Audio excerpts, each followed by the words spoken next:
Welcome to Breaking Bread, the place that brings people together around the table. Today we're joined by ex-Manchester United defender Mikael Silvestre for a fine dining experience in Dubai. As you know, Michelin came to Dubai 2 years ago, and Tresinde, where we're going, is the only restaurant that was upgraded from 1 star to 2. Lucky me. Lucky us to have you with us. So I'm excited. Many small different dishes, but you won't leave hungry, I promise. I hope not. Mikael, or Silvestre as fans call him, is a household name in football. He joined Manchester United in 1999, where he won 5 Premier League titles, as well as the UEFA Championship League in his final season at the club in 2008.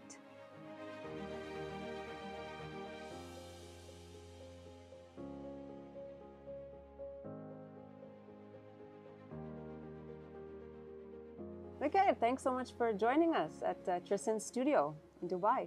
Thank you for having me. Football has taken you all over the world, and you're quite the traveler. So we thought, where should we take you in Dubai? 2 Michelin star.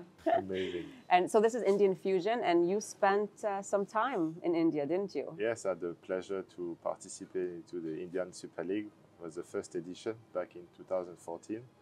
So I was based in Chennai with my teammates, and we traveled all around to play games and participate in that tournament.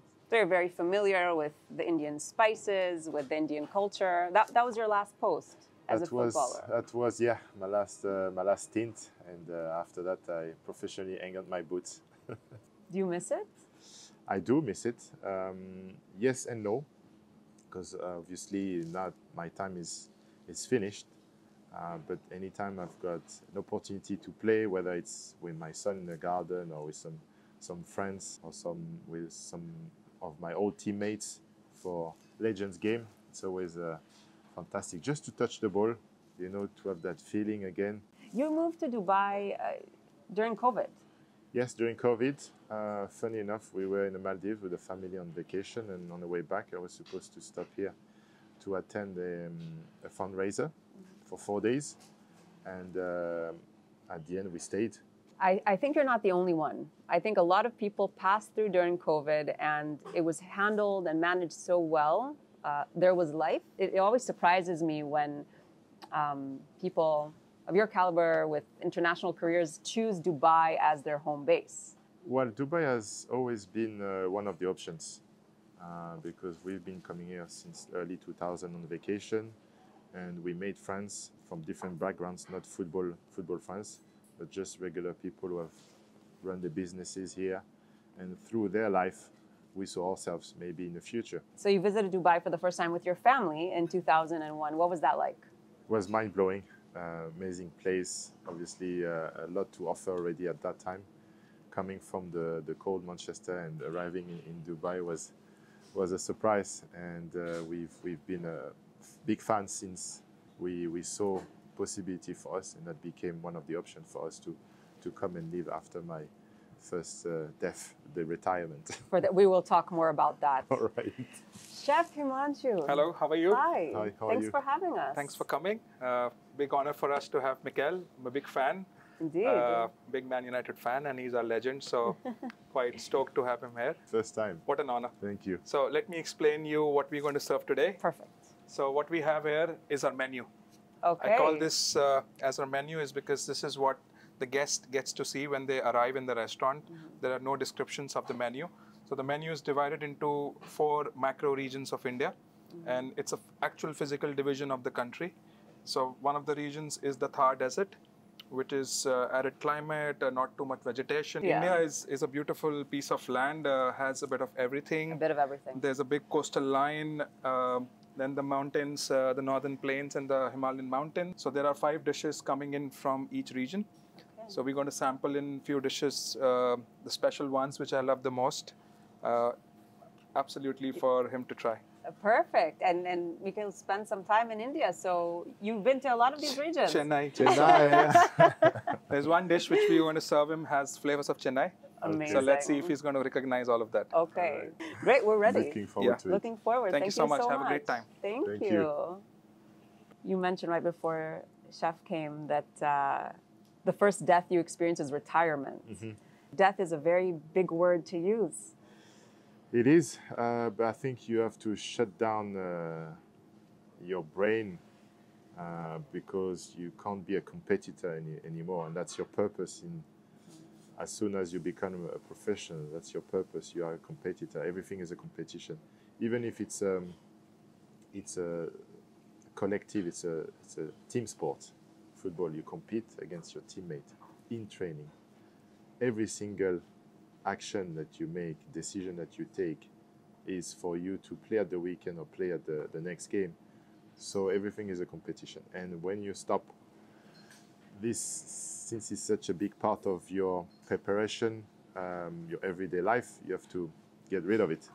And that's difficult because it's in you. What do you feel? What goes through a player's mind the day after retirement? Emptiness, because there is that everything is built. You build everything in your life to be successful, and suddenly you don't have that goal anymore. Every day you're like, so what now? For some athletes, it's harder than for others. So it's a mental struggle.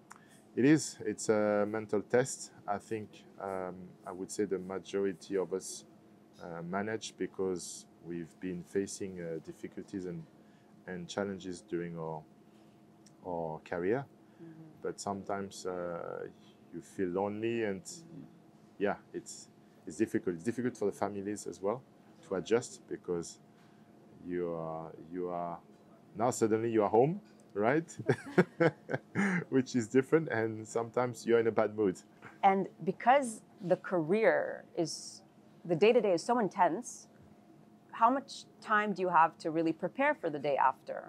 Are you thinking about retirement? Are you preparing yourself in any way? Yes and no, because if you think about it too much, you lose focus. So this is one of the most famous street foods from India. It's called pani puri. Pani literally means water, and puri is this shell, which is made out of semolina. We filled it with preserved pears, and the water here is made out of sweet lime and marigold leaves.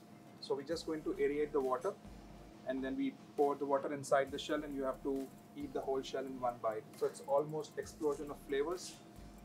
It's a lot of flavors, sweet, sour, salty, and it just increases your appetite, and you're ready to embark on a journey. Great.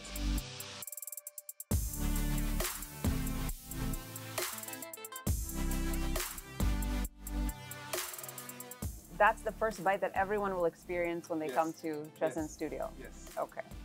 So you retired at the age of 37, which is very young, but for a footballer, that's actually above average. Yes, I believe the average is 33 years old, so I've pushed it to 37, which was quite good. Oui. Wow.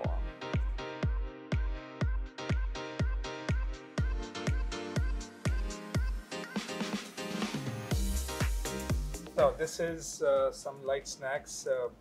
I get one from every region. This one, the first one, is a take on papadum. So we make the papadum with shiso leaf, and then it has a yogurt cremo. We use a lot of fresh herbs, which we get it from our garden outside. We grow plenty of stuff on the terrace. Wow. So it's a green, grassy, vibrant flavors. Also must be eaten in one bite. Then we have here is from the Thar Desert. We made the duck, a confit duck, and we pair it with the crispy artichoke, which gives all the smoky earthy flavors. And this one also is a donut made with fermented lentils. It's filled with a mole of peanut butter. On the side we have the broth, which is made with the starch of rice.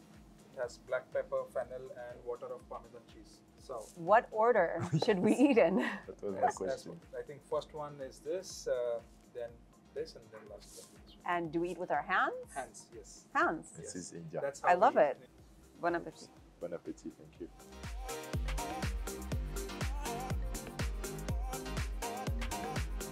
It's too beautiful. You don't want to eat it. It's too beautiful. Sorry, chef, we cannot.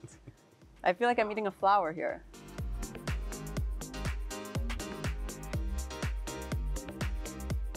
It's my favorite. Yeah. Delicious.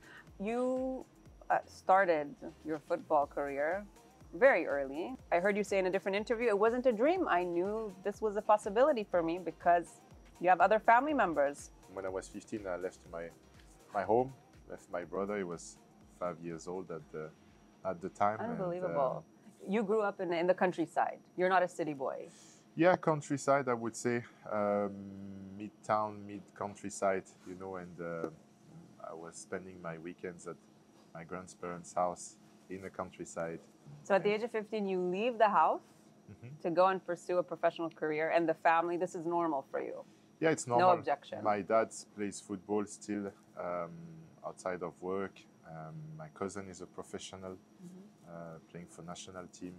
It's just normal. I'm following my path and trying to reach the top level. Did you have setbacks? Were there people who told you, you don't have what it takes, you're not going to make it? I did. Actually, at 15 years old, one of the coach told me, you know, you're in your region, in your council, you are probably the best, you're the star, but I give you 2 years and nobody will ever speak about you anymore. So. And this is your coach? This is my coach. Which isn't that supposed to be the person who pushes you forward? Yeah, but actually he helped me because he touched me right there and right there. And I was like, what is he trying to do? So I was like, okay, maybe I thought I was working hard, but I just doubled my work rate, you know, through that sentence. That shocked me, but I think that pushed me to the top at the end. I can't believe the coach said that to you, because at that age, for you, maybe that worked as fuel, but for other people, that can really set them back. Don't you feel that's irresponsible? Looking back, I believe that could be something traumatizing for others. But because I'm a strong character, I had to keep the good way, if there is a good way. You know, but I agree with you, it could be shocking from an adult to have that. And it's the adult you're looking up to, not just any adult. Normally, yes. How important is the role of the coach? So later on, when you're playing professional football, how important is the communication with the coach? How important is the leadership of the coach? Besides the coaching aspect, technical aspect on the field, there is obviously the biggest part would be management, because it's a group of 25, 30 adults competing against each other. Only 11 get to start the game. So you have 11 happy campers and the rest who have to look happy but are not. You pretend to be happy. Pretend to be happy for others. You try to be the best teammates, because that's helping the team, and ultimately we're all working for one goal, which is winning trophies together, and the team spirit is so important. But deep down it hurts, because you work hard every day and you think you're going to get your chance at the weekend to play the game. Any athlete will tell you that the mental part, the preparation, the resilience is just as important, if not more. So what do you do? How do you prepare? How do you work on mental strength? I think it grows into you. You get certain habits growing up, because you're going to go through phases of success, phases of setbacks, and I think it comes naturally into you. And I believe everybody has his own, obviously, personality and the way to deal with things. So this is course number? We don't count. 1, 2, 3. We don't count. Wow. Is this considered the main course? No such thing. No such thing. Why am I trying to box it into an experience? Yes, in our restaurant, we don't think anything as a main course. It's just a fusion. I would not say a fusion. Journey. See, India is, for me, it's not a country, it's a continent. And there is no way it's possible that you can describe what is Indian food. For me, it's about writing paragraphs. So this is your take, or a reflection of a modern India that is very diverse, that's a continent, that includes many different layers. For me, it's the evolution of Indian food. Okay, so yes. The first one is a take on a ghee roast, which is also from South India. It's from Mangalore. It's a blend of spice made with all the sweet spices, and then we pair the crab meat with the spices. We cook it together, and then just before the service, we bake the crab inside this bark of cinnamon. There's crab inside. You hold the bark in your hand like this, and then with the tweezer, you only eat what's inside the bark. So you take the tweezers. Yeah. First time I'm eating with tweezers. And am I doing this properly?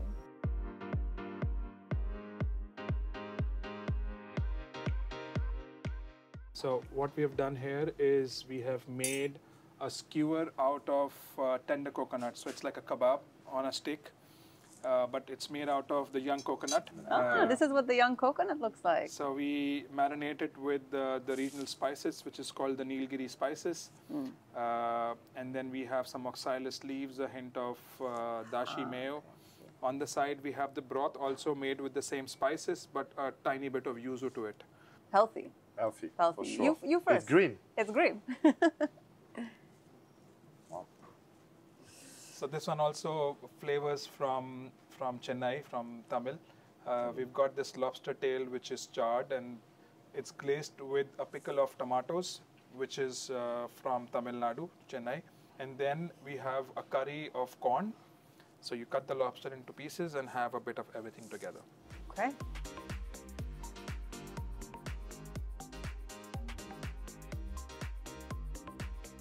So, looking back at your career, and I'm sure people have asked this before, what would you say was your lowest point? And what would you say was the best moment of your career? The lowest point has to be losing the World Cup final in 2006 with national team in Berlin against Italy on penalties. It's something that it takes some time to get over, or it's a game and the next day you start preparing? No. You don't recover from this one. I mean, you don't recover.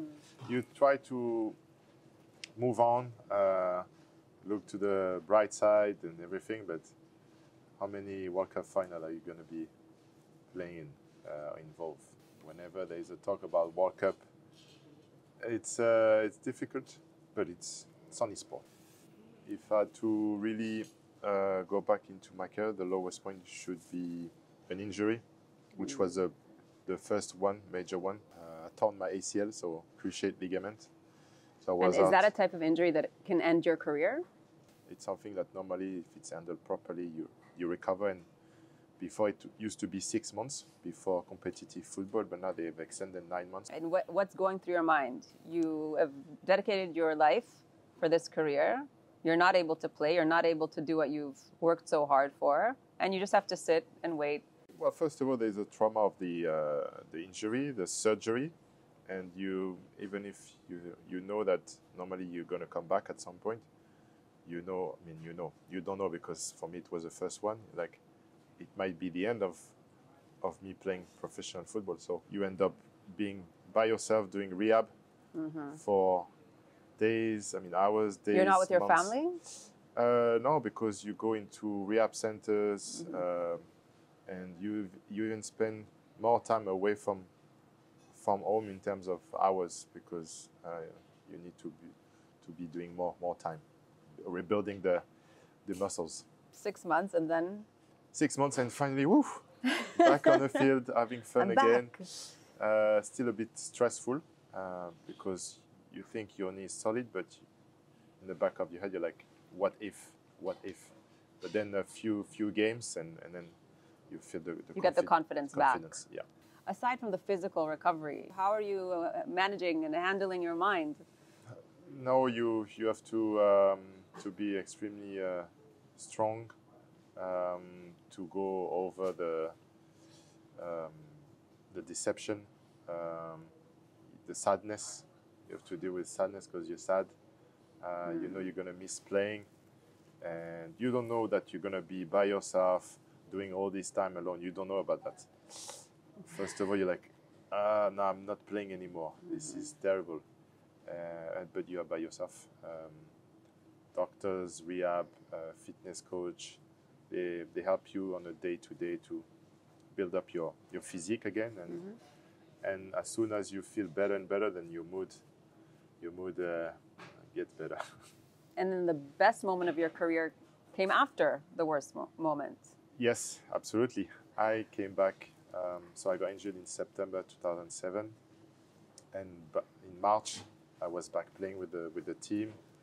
and I was back in the competition in the Champions League. My first game back was quarter-final of the competition against Roma at home at Old Trafford. So I was thinking, the manager, is that a gift or is it is it a poison? But we ended up winning, going through the competition. Next step, semi-final. I came on against Barcelona. We beat Messi and all these top players at Old Trafford on a return leg. And then we ended up in Moscow against Chelsea, winning the competition. So it was an amazing journey. That was What the does moment. it feel like? I don't think you remember the split seconds after the final final shootout, and then you celebrate until today. And it's that moment, but it's that moment that reflects all the hard work and all the years and all the discipline and what you had to give up. It was for me an incredible achievement because I was involved in that competition for the 10th consecutive year. And to finally win it after the up and down, and I felt like if this is heaven, I want more. And that's a feeling that stays with you? Yes, there is nothing like it. It's incredible. I think you can't replace it. And once you lived it, you want more. That's why sometimes we think that football players, we are addicted to this moment, to the adrenaline. You have 80,000 people in the stadium, and then you go home, you celebrate in the city with all the supporters. Even today, you meet fans, they keep talking about this special moment, and that's why it's something special for me to have lived this life as a football player. We talked about retirement being a traumatic event. You move from being a player to being a manager to being a businessman. Is it smooth? Is it who am I? What's going on when you make that transition? I've had only 4 or 5 months to think about or to be a pain for my family.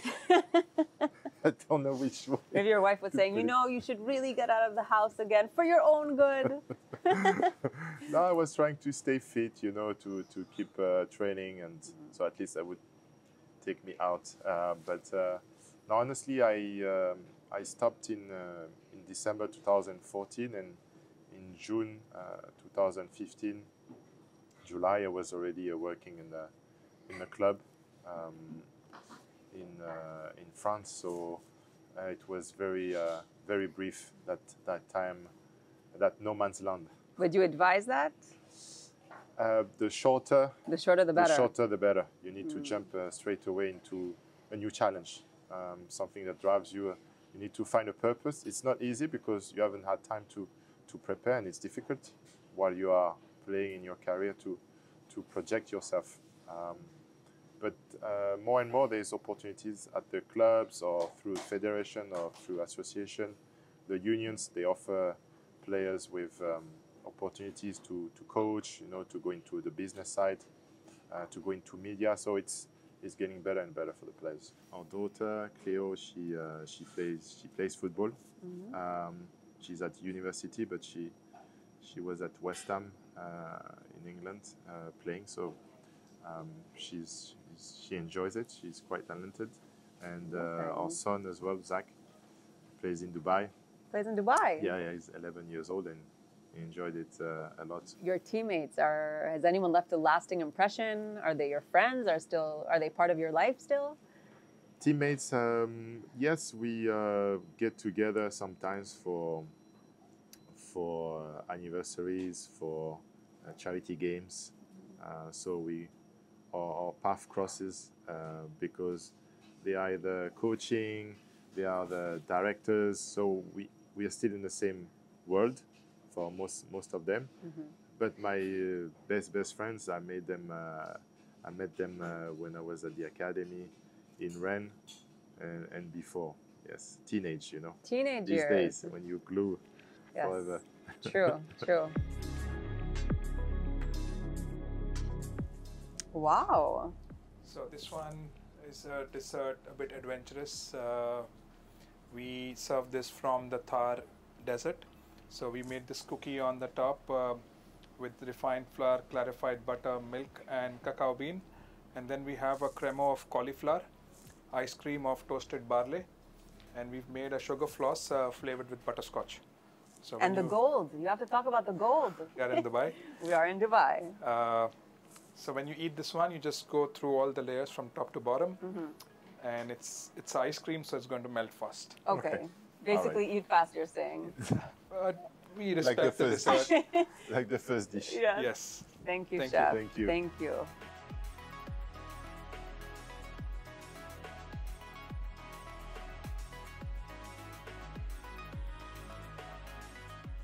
This was Check if amazing. everything was okay. Amazing. Incredible ending. Thank you so much. I hope you've enjoyed, and hope that you'll come back soon for a full experience. Thank you so much. This was truly remarkable. Thank you so much. Thank you. Thank you. Thanks for having us, chef. Bye-bye. Thanks. Bye-bye. Bye.